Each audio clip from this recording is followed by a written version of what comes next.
This is my MC, man. Will is him, and I love the fact that we can simultaneously make Will have these amazing moments. He's like, I'm gonna show you who's boss. I ain't gonna be no pushover, while also having him be a pushover and have it feel believable. Because at the end of the day, this is a world that, honestly, I'm surprised isn't going the full-on Mashal route where they try to kill anyone who doesn't have magic or can't use magic to a certain degree. So the idea of, like, growing up in a world that literally, I mean, look at what happened to the dwarves, man. I mean, dwarves can't even, like, stand up for themselves without their whole race basically potentially being eliminated because, God forbid, you swung at someone who uses magic and absolutely deserve to be put 6 feet under. So the idea of Will in a world where his entire life has treated him like garbage, even if he physically is probably better than magic, stuff and change doesn't happen overnight, and the amount of torture he's gone through is going to make him feel very timid. He could have probably destroyed that golem thing that they were fighting at the start of the episode with his punches, but the freeze up of him getting distracted by the torment makes total sense. But it's the fact that you can simultaneously have a character who can feel broken and bruised, but also feel like he's him, and once you start disrespecting his friends or family or people he cares for, so in this case the dwarves and, you know, their culture, their cuisine, that's when he starts putting you 6 feet under. And the idea of him accepting that challenge to go into something that the last time he did, he felt discriminated against, he felt humiliated by. It's such good characterization, and all I can say is that episode 4 of Wistoria was definitely worth the wait. I do, of course, have full live reactions over on Patreon. If you want to see my full and good thought to any of these episodes, it's going to be over there exclusively. Production remaining just as strong as ever. I mean, they came out swinging at the start of this episode, so the class is like fighting these really coolly designed creatures, and each of their magics, like at one point this girl does this like weird split maneuver to touch the ground, another is doing lightning blast. The biggest douchebag of the show so far, I'll give him this, his ice magic is very, very impressive, and I love the kind of flower ice designs and stuff he does. Horrible person, deserves the worst fates that possibly could happen to him, but is actually pretty cool. You basically have like the whole concept that you need like 7,200 credits to graduate. You know, Will's in his last year, he's at 5,400 or something.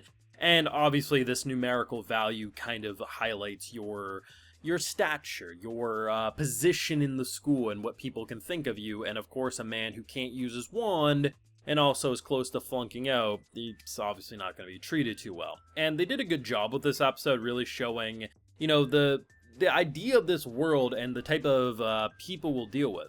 One of the characters who you probably think is going to be one of the biggest D-bags in the show quickly became someone that I think collectively the community is probably going to assume is going to be a frenemy, if not, you know, rival at worst, because of just the interactions with Will. I doubt they're going to do the same thing with Julius or any of these other horrible people.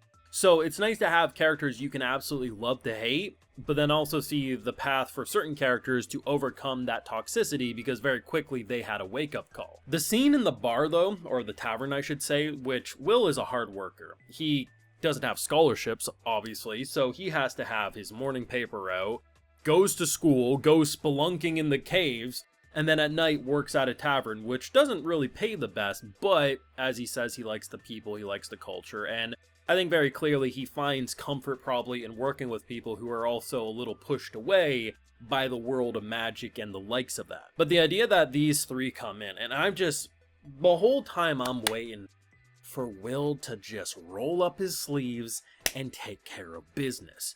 But I love the fact that people treat him so poorly. Like, and it clearly eats away at his mental health. And it's so easy for neckbeards on Reddit to be like, oh, why doesn't he just punch the people who are mean to him? He's clearly physically stronger. Not understanding what trauma and also what could easily happen to his position in this school if he just casually does bullshit. And the idea that you have this horrible group come in, they don't even ask for a menu, they just say food and drink, and then they immediately talk smack about it. And the fact that Will just immediately is like, no. I wasn't sure what he was gonna do, but I was crossing my fingers. I was praying to the anime lords, just let him pop off a little. And when he grabs the two of them, I don't know how the lackeys in this show are surviving, because whether it was in episode 2 or wherever, when Will ends up saving Sion, who his minions, like, they got impaled into a wall. I was convinced they were dead. Somehow they didn't die. Will probably snap their necks. Let's be 100% honest. Looking at them and what he did, that should have killed. Magical healthcare in this world must be built different is all I'm saying. And as much as I wanted him to pummel this guy's face in, I knew it wasn't going to happen. But the idea that they still let him have that authority where he wasn't flinching, like, he summons, like, the ice rose on his chest. And it almost feels like you're trying to, like, twist it into his skin, make him feel unnerved. The fact that he didn't even flinch and just immediately is like, this isn't going to be humiliation, I want to do it in public. Please, for the love of Lord, let him win this.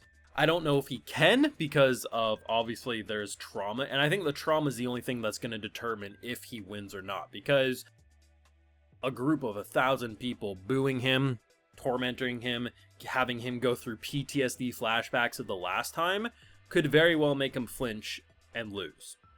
Whatever he's doing in this Coliseum, this event, there's a lot of ways for this to go wrong.